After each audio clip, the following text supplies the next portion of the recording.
18장 하신 후에 예를 시작하도록 합니다. 18장입니다.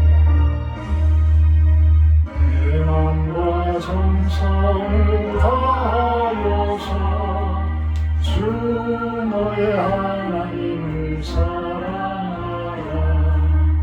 내 몸을 아끼고 사랑하리. 형제와 이웃을 사랑하라. 주께서 우리께 명하시니 계명을 따라서 살아가리. 널 미워할 수는 원수라도 언제나 우리 앞에 사랑하라. 널 핍박하는 자 위해서도 신실한 마음으로 부르리라. 주께서 우리께 명하시니 계명을 따라서 살아가리.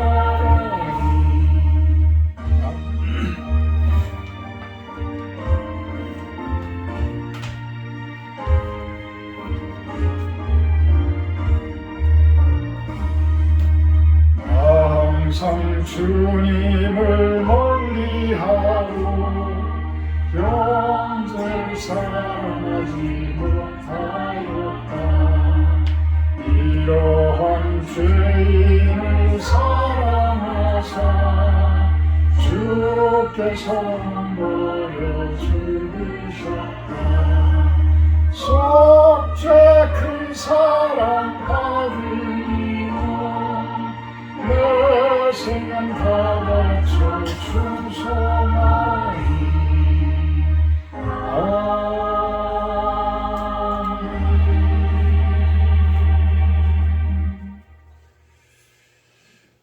사도신경 하심으로 신앙 고백하도록 합니다. 나는 전능하신 아버지 하나님 천지의 창조주를 믿습니다. 나는 그의 유일하신 아들 우리 주 예수 그리스도를 믿습니다. 그는 성령으로 잉태되어 동정녀 마리아에게서 나시고 본디오 빌라도에게 고난을 받아 십자가에 못 박혀 죽으시고 장사된 지 4일 만에 죽은 자 가운데서 다시 살아나셨으며 하늘에 오르시어 전능하신 아버지 하나님 우편에 앉아 계시다가 거기로부터 살아있는 자와 죽은 자를 심판하러 오십니다. 나는 성령을 믿으며 거룩한 공교회와 성도의 교제와 죄를 용서받는 것과 몸의 부활과 영생을 믿습니다. 아멘. 찬송가 10장 하신 후에 구정신 사모님 대표 기도해 주십니다.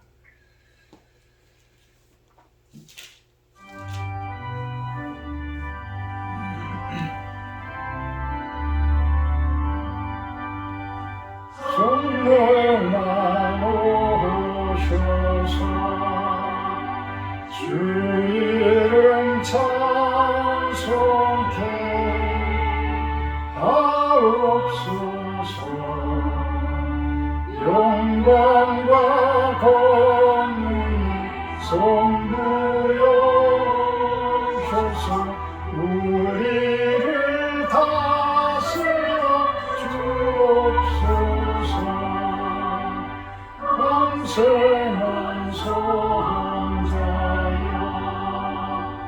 오셔서 기도리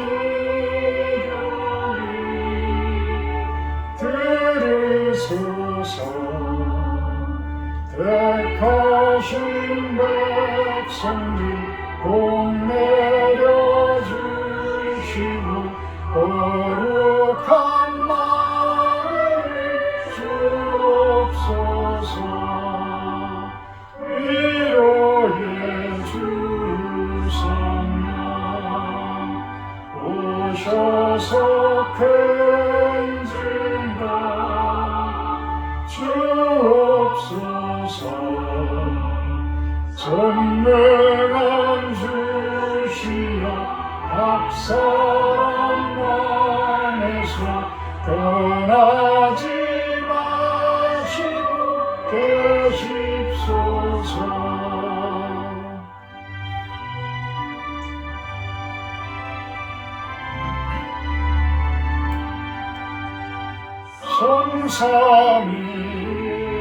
삼위일체께 한없는 찬송을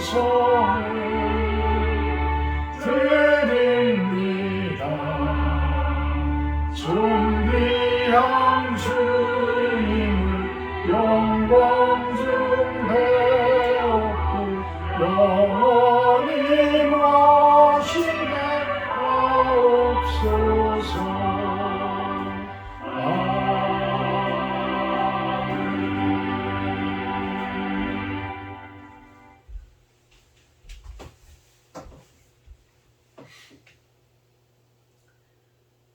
예수로 말미암아 항상 찬송의 제사를 하나님께 드리는 것이 하나님을 증언하는 입술의 열매임을 말씀을 통해 깨닫습니다.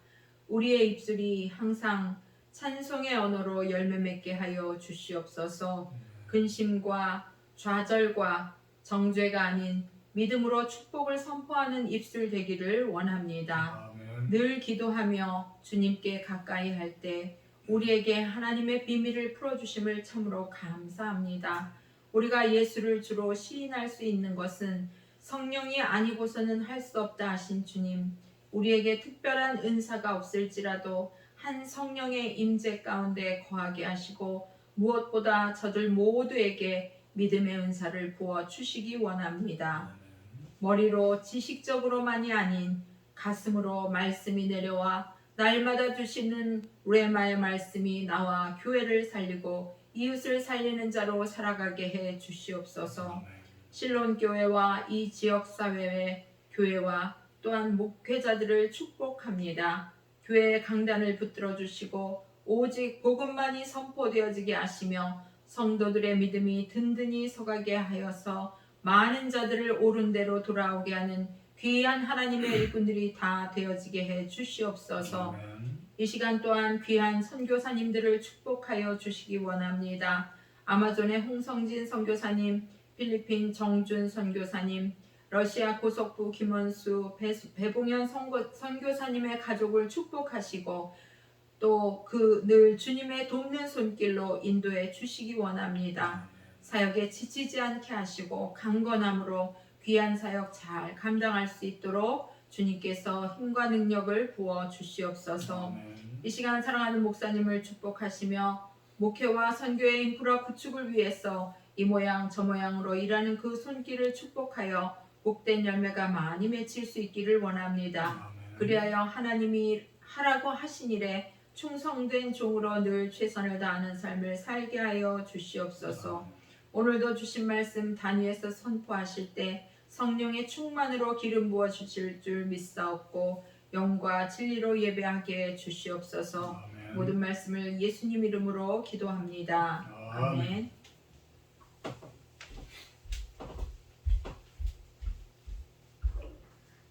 오늘 말씀은 신명기 30장 말씀입니다. 신명기 30장 15절부터 마지막 20절까지 제가 공독하도록 합니다. 신명기 30장 15절부터 20절 말씀입니다. 보라, 내가 오늘 생명과 복과 사망과 화를 내 앞에 두었나니 곧 내가 오늘 네게 명령하여 네 하나님 여호와를 사랑하고 그 모든 길로 행하며 그의 명령과 규례와 법도를 지키라 하는 것이라. 그리하면 네가 생존하며 번성할 것이요 또 네 하나님 여호와께서 네가 가서 차지할 땅에서 네게 복을 주실 것임이니라. 그러나 네가 만일 마음을 돌이켜 듣지 아니하고 유혹을 받아 다른 신들에게 절하고 그를 섬기면 내가 오늘 너희에게 상황하노니 너희가 반드시 망할 것이라. 너희가 요단을 건너가서 차지할 땅에서 너희의 날이 길지 못할 것이니라. 내가 오늘 하늘과 땅을 불러 너희에게 증거를 삼노라. 내가 생명과 사망과 복과 저주를 내 앞에 두었은즉 너와 네 자손이 살기 위하여 생명을 택하고 내 하나님 여호와를 사랑하고 그의 말씀을 청종하며 또 그를 의지하라. 그는 내 생명이시요 내 장수이시니 여호와께서 내 조상 아브라함과 이삭과 야곱에게 주리라고 맹세하신 땅에 네가 거주하리라. 아멘. 오늘 말씀 제목은 생명과 복과 사망과 화 이렇게 정해봤습니다. 15절의 내용인데요. 생명과 복과 사망과 화. 결국 이것을 우리 앞에 두셨다. 우리 앞에 두셨다.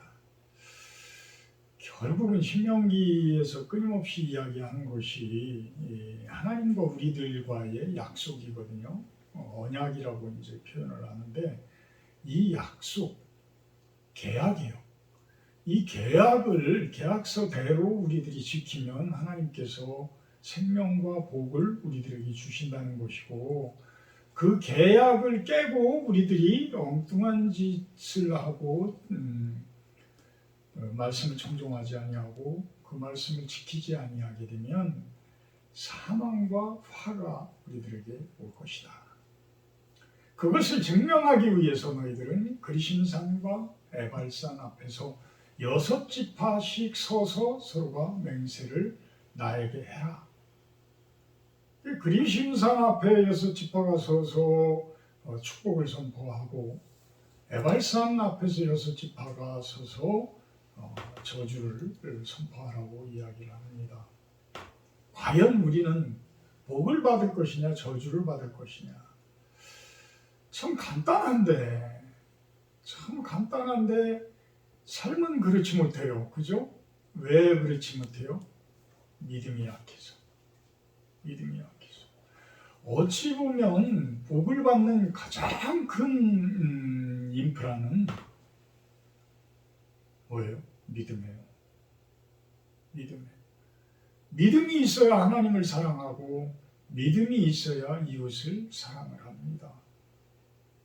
결국은 하나님을 제대로 사랑하지 못하고 하나님이 어딨어? 라는 말이 나오고 튀어나오고 나도 모르게 튀어나오고 또 나도 모르는 사이에 하나님을 배신하고 있다라고 한다 그러면 하루에라도 한 번이라도 그런 일이 있다라고 한다 그러면 우리 믿음이라는 그 인프라는 축복이라는 인프라인 그 믿음은 그다지 좋은 게 아니라는 것이죠.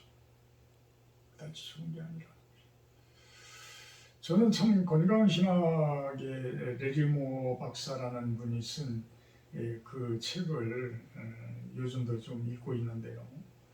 그곳에서 이야기하는 4가지의 참된 건강함. 첫째가 뭐예요? 우리가 건강하다 그런다 그러면 육신을 이야기하죠. 육신의 건강. 2번째, 마음의 건강. 3번째, 영적인 건강. 4번째, 관계적 건강. 결국은 이거는 다 믿음과 연관이 되어 있는 거예요. 믿음과 연관이 되어 있어요. 영적인 건강이 오지 않으면 나머지 3가지의 건강은 따라오지를 못해요. 그 중에 가장 중요한 것이 영적인 건강이에요.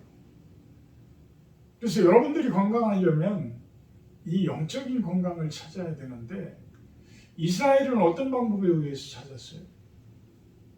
광야 생활을 통해서 찾았어요. 그들은 이집트 땅에서 넘치도록 풍요로운 그런 삶들을 살았고 여러 가지 이집트 사람들이 잘못되어진 그러한 부분들, 사람들이 풍요롭고 사람들이 넘치도록 어떤 부를 누리게 되면 뭐가 성행하게 되어져요? 사람의 이데올로기가 등장을 하게 되고요.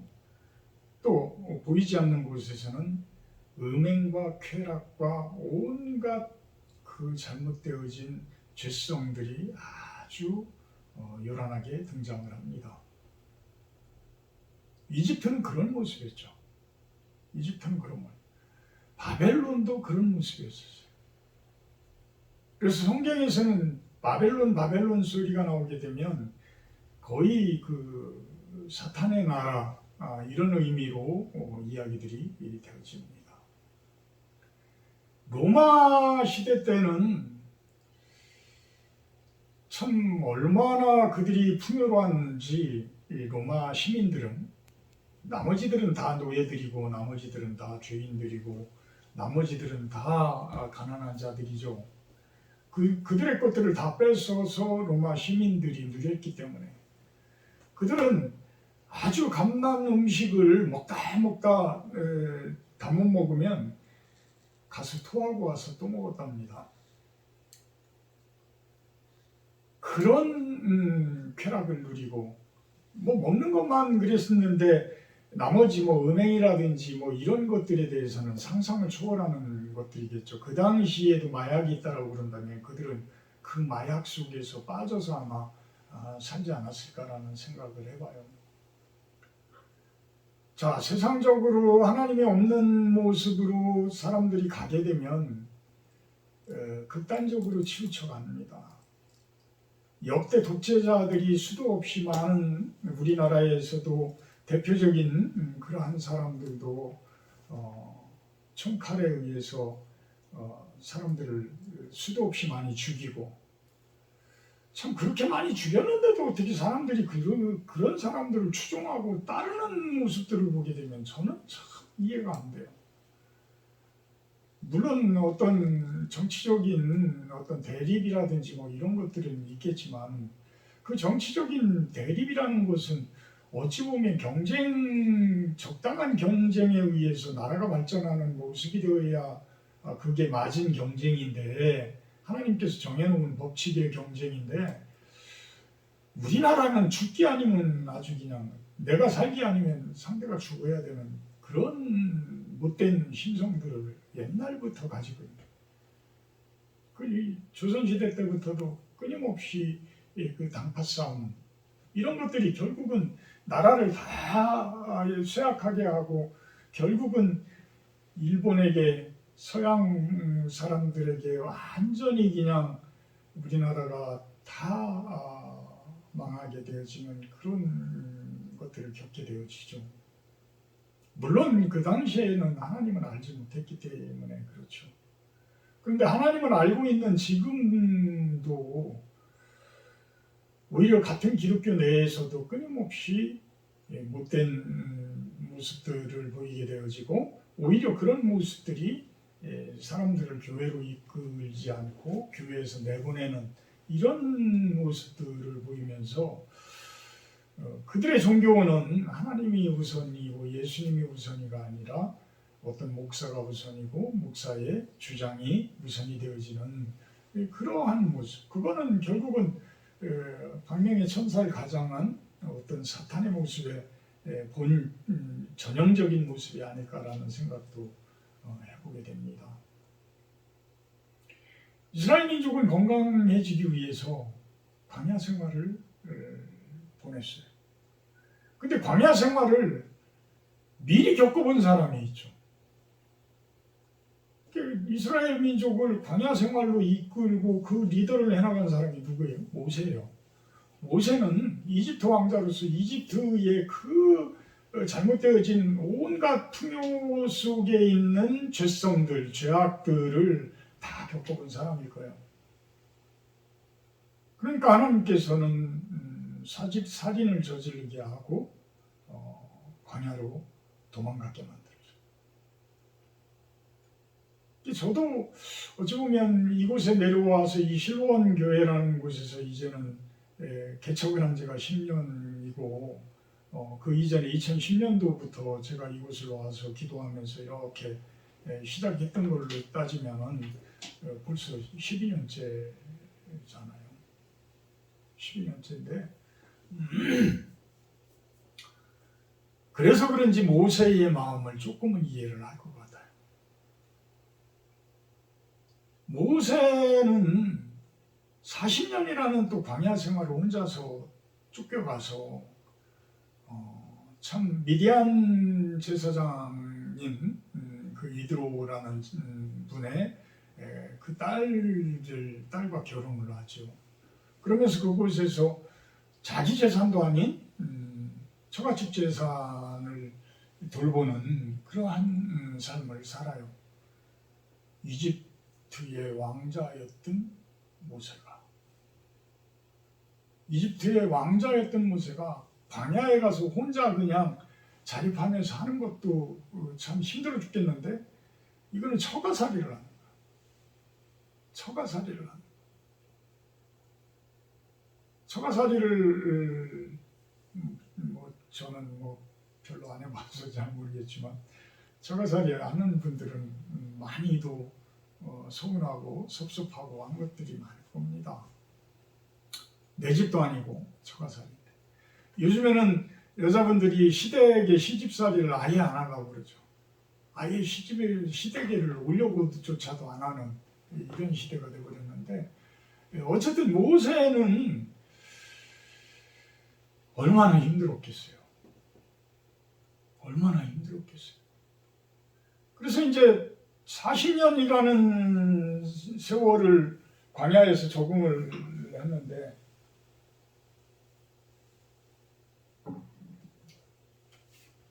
(40년이) 지나고 나니까 모세더러 떨기나무에 불로서 나타나신 성령께서 너는 이집트로 돌아가라. 그곳에서 너희 히브리 민족들을 다 이끌고 나가라. 보낼 사람을 보내소서. 보낼 사람을 보내소서. 제가 무슨 힘이 있습니까? 저는 아무것도 없습니다. 아무것도 없고 처가살이만 하고 있습니다. 보낼 사람을 보내소서. 자, 여기에서 우리들이 한번 깊이 생각을 해볼 필요가 있어요. 왜 하나님께서는 모세를 보냈을까요? 모세는 엄청난 능력을 가지고 있었던 거예요. 이미 광야 40년이라는 세월 동안 엄청난 능력을 배웠던 거예요. 저는 그렇게 생각해요. 그 엄청난 능력이 뭐예요? 자기 십자가예요. 자기 십자가. 이 인프라, 자기 십자가라는 이 인프라는 어찌 보면 영적인 건강함에서는 세상 그 누구도 모세를 따라갈 수가 없는 상태가 되어졌던 거예요. 이 영적인 인프라가 모세에게 주어짐으로 인해서 이 모세는 그게 이제 지팡이라는 표현으로 성경에 이제 드러나게 되잖아요. 그 지팡이까지 하나님께서 쥐어주게 되니까 어마어마한 기적과 이적들이 모세를 통해서 일어나기 시작을 합니다. 예수님의 십자가는 모세의 지팡이보다도 월등한 능력을 가지고 있는 십자가예요. 어떤 능력? 사랑의 능력. 사랑의 능력. 그 사랑의 힘은 우리는 아무것도 아닌 것 같고 보이지 않으니까 아무것도 아닌 것 같은데 여러분들 곰곰이 생각을 해보세요. 그 사랑의 힘이 얼마나 큰 힘인가? 얼마나 큰 힘인가? 그 사랑의 힘을 내가 갖춤으로 인해서 내 육신도 건강해지고 내 마음도 건강해지고 내 주변에 있는 이웃들과의 관계도 다 건강해져요. 이렇게 어마어마한 능력이 바로 십자가인 거예요. 십자가. 참 예수님의 우리 성찬식에 대해서도 제가 묵상을 좀 하면서 깊이 생각을 해봤는데요. 우리는 잔을 먹으면서 예수님의 피요, 예수님의 생명이라고 우리들은 말하면서 그것을 취하게 됩니다. 떡을 취하면서는 예수님의 몸이라고 우리가 표현을 하면서 성찬을 해요. 참 제가 예전에 강남에서 기술 선생님으로 한 3년 가까이 이렇게 잠깐 근무를 한 적이 있었는데 그때 우리 주임 선생님이 처음 학교에 갔을 때 주임 선생님이 참 이렇게 좋으신 분이었는데 항상 근심이 이렇게 있으신 것 같이 이렇게 보였어요. 그래서 얼굴이 밝은 모습이 아니라 항상 어두워. 그러더니 한 6개월 전 제가 지났나 그랬는데 느닷없이 상을 당했다고 학교를 안 나오시는데 주변에 그 연세 드신 아주머니 선생님들이 막 우시는 거야. 그래서 아니 왜 그러세요? 왜 그러세요? 우리 주임 선생님 딸이 서울대학교 다니는데 백혈병으로 어제 죽었대요. 얼마나 안타까운지. 그날 같이 우리 이제 선생님, 제가 그때는 이제 사업을 하느라고 그래도 승용차도 있고 그래서 제가 이렇게 모시고 이제 서울대병원 다녀왔는데 그때의 그 주임 선생님의 그 슬퍼하시는 모습이 너무 아직도 가슴에 생생해. 자, 이 백혈병이라는 것은 어떤 혈액을 만들어내는 부분들이 골수인데 그 골수 부분들이 그 암세포가 증식을 하는 그런 거라고 합니다.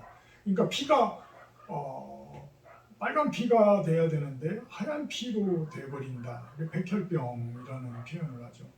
그러면 이 사람이 건강을 해지게 되면 건강해지려고 하면 그 백혈병을 완전히 골수를 이식을 받아서 하기 전에는 계속해서 피를 걸러주고 피를 바꿔주고 하는 어떤 당뇨병과도 같고 신장에 투석하는 그러한 분들 모습들이죠.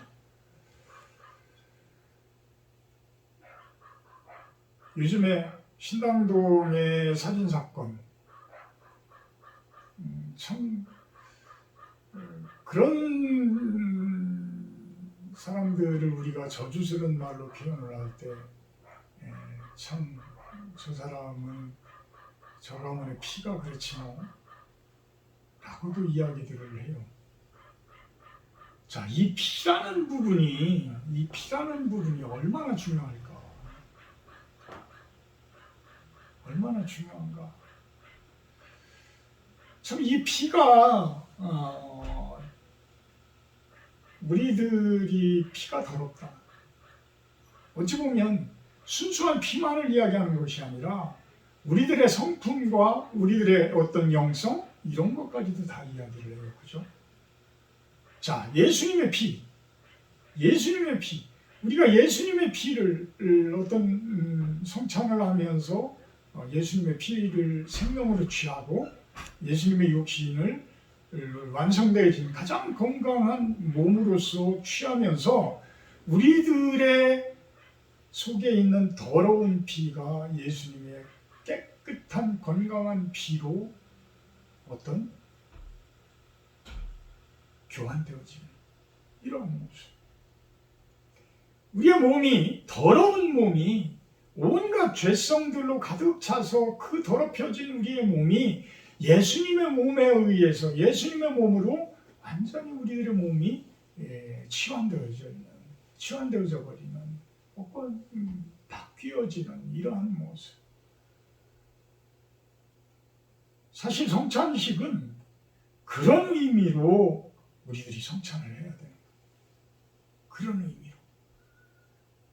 예수님의 생명이 내 안에 들어오고 예수님의 피가 내 더러운 피를 다 바꿔서 준다. 예수님의 그 건강한 몸이 내 육신이 되어서 내 안에 들어온다. 자, 이게 뭐예요? 영적인 건강. 첫째의 영적인 건강을 이야기하는. 그것이 내가 바뀜으로 인해서 나는 오늘 신명기에서 끊임없이 이야기하는 이러한 축복들이 나한테 오는 거예요.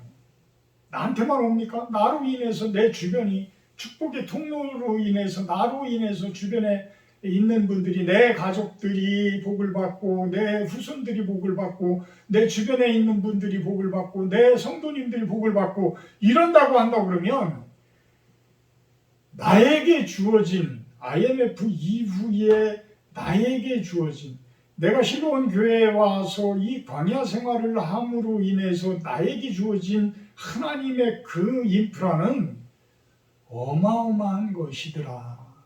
어마어마한 것이더라. 엄청난 복을 저에게 주고 계시더라라는 것이죠.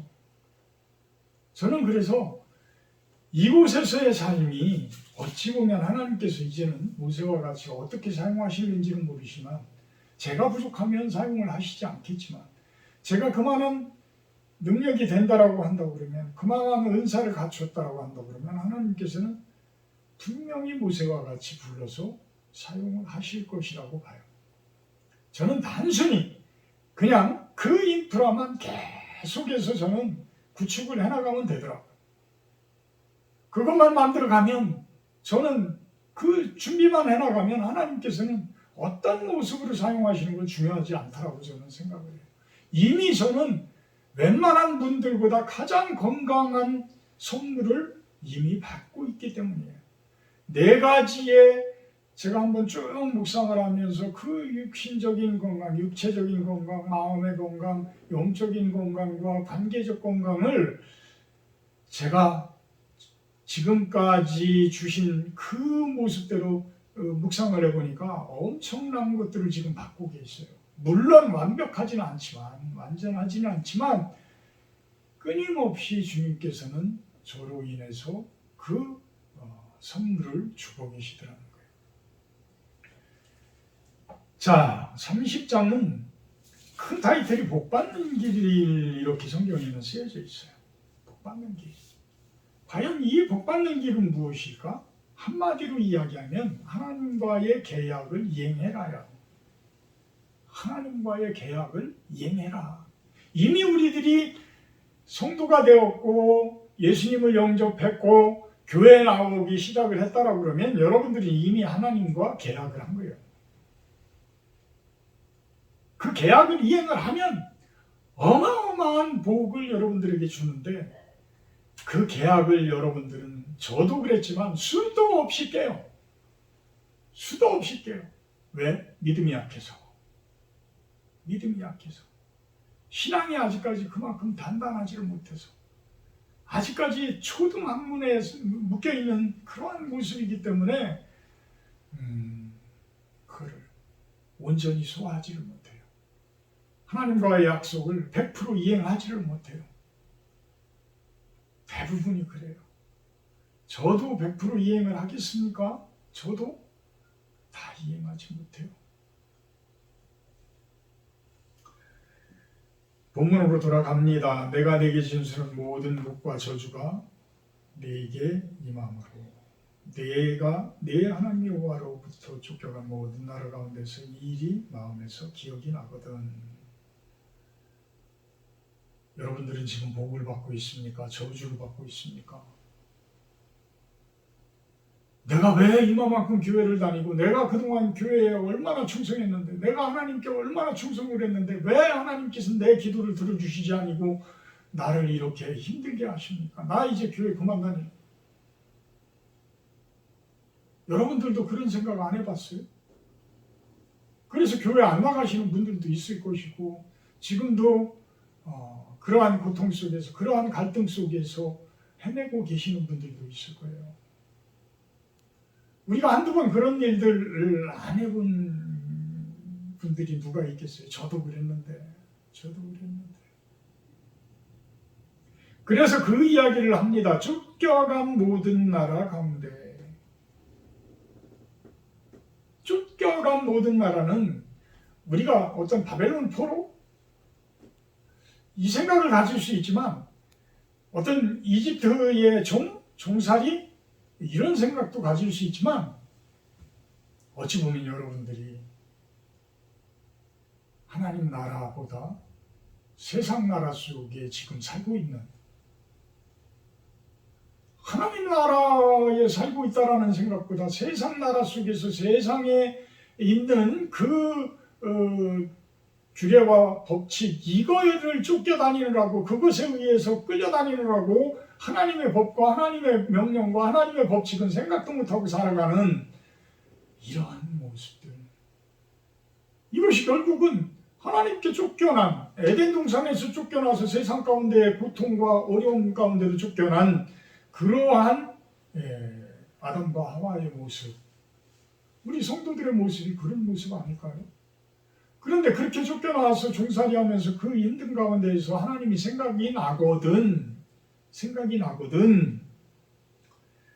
2절에 너와 네 자손이 내 하나님 여호와께로 돌아와 내가 오늘 내게 명령한 것을 온전히 따라 마음을 다하고 뜻을 다하여 여호와의 말씀을 청종해라.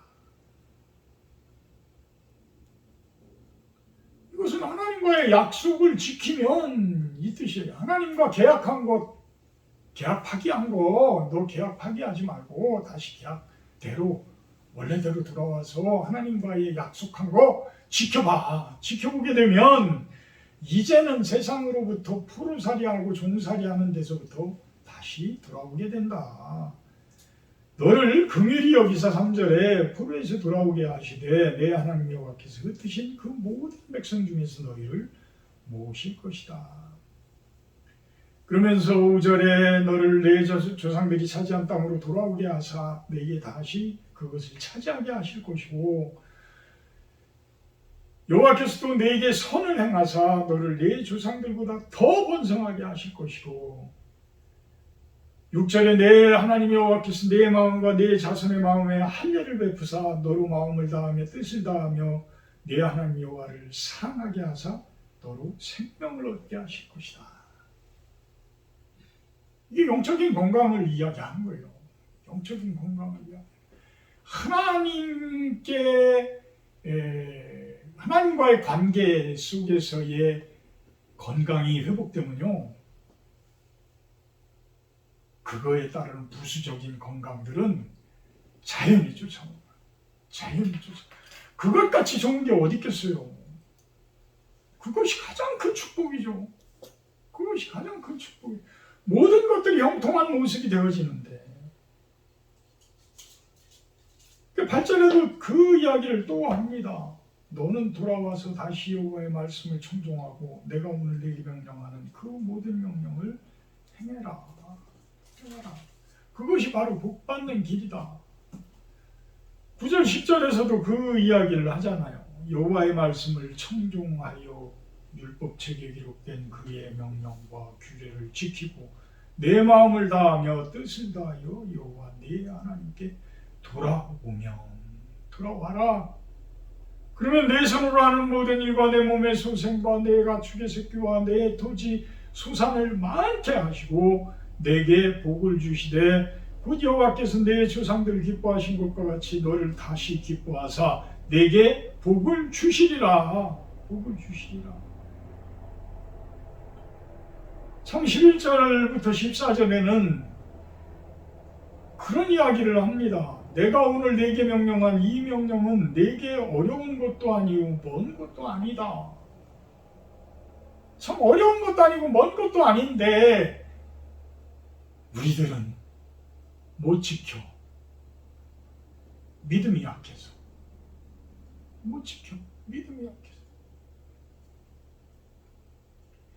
이 세상 살아가는 데에 내가 이 세상 가운데에서 가장 큰 성공을 거두기 위해서는 나는 하나님께 전적으로 충성합니다. 나라는 내 주장이라는 나의 그 교만함과 나의 그 온갖 고집을 다 십자가에 못 박아버리고 저는 그냥 하나님께 전적으로 충성합니다. 이 모습이 여러분들이 되어지게 되면 저는 오늘 이 성경에서 이야기하는 신명기에서 이야기하는 이 온갖 축복이 여러분들에게 다 임한다 라는 것을 저는 강력하게 여러분들에게 말씀드려요. 이것이 바로 하나님과의 계약이다. 이것이 하나님께서 그걸 약속하신 거예요. 나와의 약속을 이행하면 나는 너에게 넘치는 복을 줄 것이다. 모든 일들을 형통하게 해줄 것이다. 너는 왜 못 지키냐? 내가 줄 건데 네가 약속만 지키면 내가 주는데 네가 약속을 못 지키고 있잖냐. 네 욕심만 차리려고 그러고 네 생각대로 네가 살려고 그러고 그러지. 언제 나한테 전적으로 네가 충성을 하고 나를 사랑했느냐? 이거를 이야기하는 거예요. 이거를. 베드로는 3번의 예수님께서 질문하는 네가 나를 사랑하느냐? 속된 말로 캥겨. 마음에 캥겨. 네가 나를 사랑하느냐? 내 어린 양을 먹여라. 네가 나를 사랑하느냐? 내 양을 치라. 네가 나를 사랑하느냐? 내 양을 먹이라.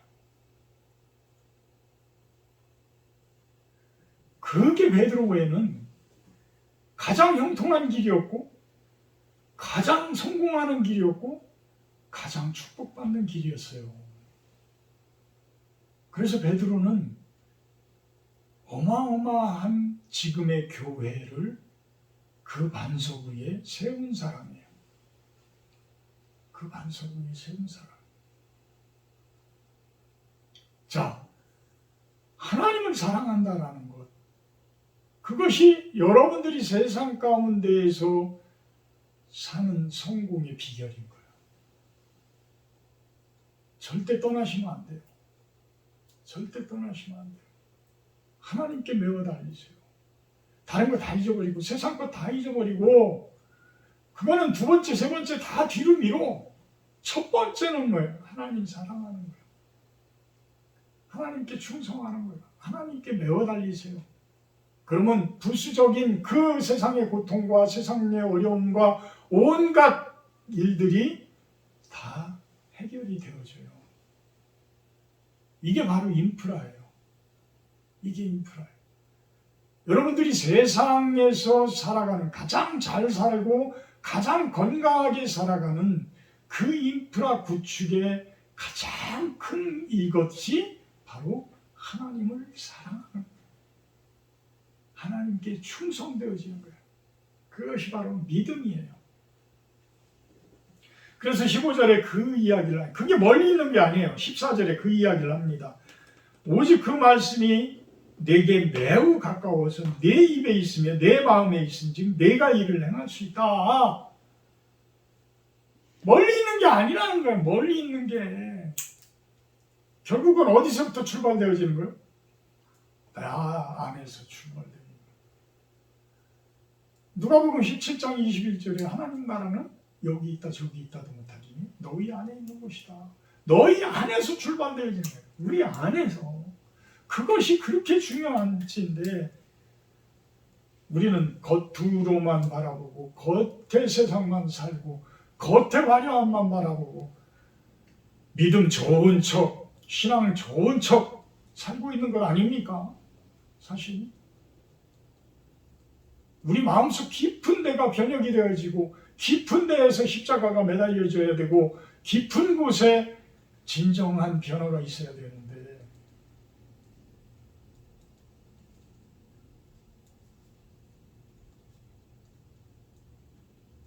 그래서 오늘 말씀 제목처럼 불안해가 오늘 생명과 복과 사망과 화를 내 앞에 두었다. 똑같은 이야기를 19절에 또 합니다. 내가 생명과 사망과 복과 저주를 내 앞에 두었은즉 너와 내 자손이 살기 위하여 생명을 택하고 내 하나님 여호와를 사랑하고 그의 말씀을 청종하며 또 그를 의지하라. 이게 명령이에요. 이게 명령이에요. 왜? 왜 명령을 해요? 하나님과 계약을 했기 때문에. 우리는 하나님과 계약을 한 사람이에요. 한 사람들이에요. 계약은 하나님이 깨지를 않아요. 사람이 깨지. 우리가 깨지. 왜? 믿음이 없어서. 믿음이 없어서. 왜? 하나님을 사랑하지 않기 때문에. 사람과의 관계도 왜 깨져요? 내가 그 사람을 믿지 않기 때문에, 내가 그 사람을 사랑하지 않기 때문에 관계가 깨지는 거예요. 모든 근원은 하나님으로부터 시작되는 거예요. 결국은 하나님과의 관계, 하나님과의 관계가 건강해지고 하나님과의 관계가 좋아지면 나머지는 부수적으로 세워지고 만들어집니다. 저는 예전에 그것이 절대 이해가 가지 않았어요. 나는 세상 속에서 세상을 열심히 살아야지만 그것이 하나님을 사랑하는 길이라고 생각을 했는데, 세상 속에 세상을 열심히 사는 그 모습이 되다 보면 잘못하면 사탄, 마귀, 죄성들 그 속에 뒤죽박죽돼서 엉망진창이 되어버려요. 그래서 여러분들이 세상 가운데에서 건강하고 제대로 살아가려고 그러면 내 안에 하나님 나라가 세워지지 않고 내 안에 성령이 중심이 되어져서 그리스도께서 내 안에 중심에 딱 자리 잡지 않으면 그냥 무너져 버리는 거예요. 선교사님들, 목사님들, 어떤 세상 저 끝에까지, 땅 끝까지 가서 선교한다고 나가서 흐트러지고 넘어지고 엉망돼서 초라하게 쫓겨서 온 그런 사람들이 한두 명인 줄 아십니까? 가장 큰 원인이 뭐예요? 중심에 예수 그리스도께서 딱 자리 잡고 계셔야 되는데 그분 안에 자신의 고집이, 자신의 주장이 딱 그 의자 위에 중심에 들어가 있기 때문에 그런 상황이 되죠. 하나님과의 계약, 그 계약에 의해서 우리는 생명이 될 수 있고 축복이 될 수 있고 복이 될 수 있는 그러한 삶을 살 것인지, 사망과 화를 얻는 그러한 삶을 살 것인지, 여러분들이 깊이 묵상하면서 여러분들의 신앙과 믿음을 점검해 주시기를 부탁을 드립니다. 사랑의 하나님, 생명이 예수 그리스도 안에 있고 온갖 축복이 하나님 안에 있음을 고백하는 우리들의 모습이 되게 하시옵소서. 모든 세상적인 삶의 근원이 하나님으로부터 출발되어진다는 것을 고백하는 참된 좋은 신앙을 가진, 좋은 믿음을 가진 우리들이 되게 하여 주시옵소서. 감사드리며 예수님의 이름으로 기도합니다. 214장 찬송하신 이에 주기도문으로 마치도록 합니다.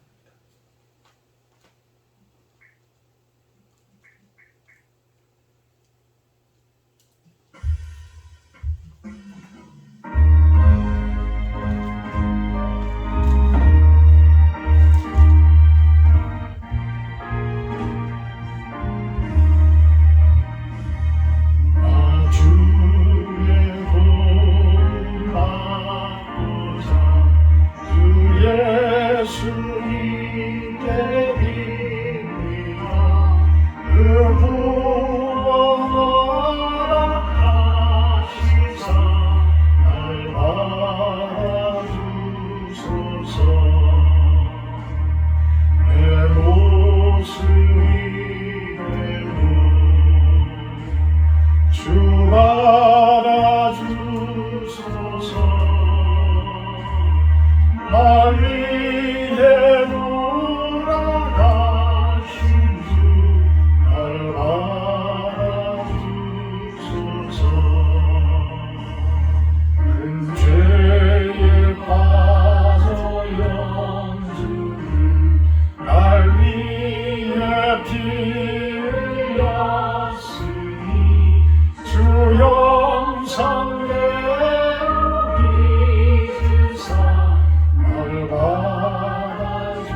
위해 돌아가신 주 날 받아주소서.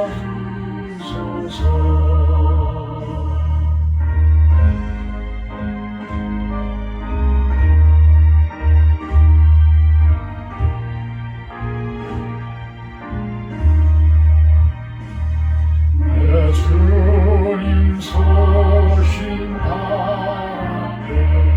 앞에 나 엎드렸으니 그 크신 역사 이루게 날 받아주소서. 내 모습 이대로 주 받아주소서.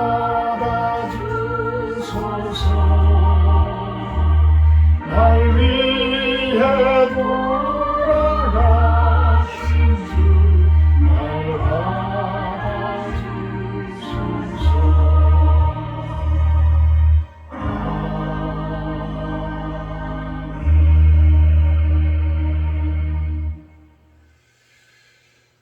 하늘에 계신 우리 아버지여, 이름이 거룩히 여김을 받으시오.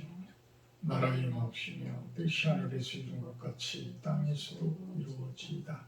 오늘날 우리에게 용할 양식을 주옵시고 우리가 우리에게 죄 지은 자를 사하여 준 것 같이 우리의 죄를 사하여 주옵시고 우리를 시험에 들게 하지 마옵시고 다만 악에서 구하옵소서. 내게 나라와 권세와 영광이 아버지께 영원히 있사옵나이다. 아멘. 감사합니다.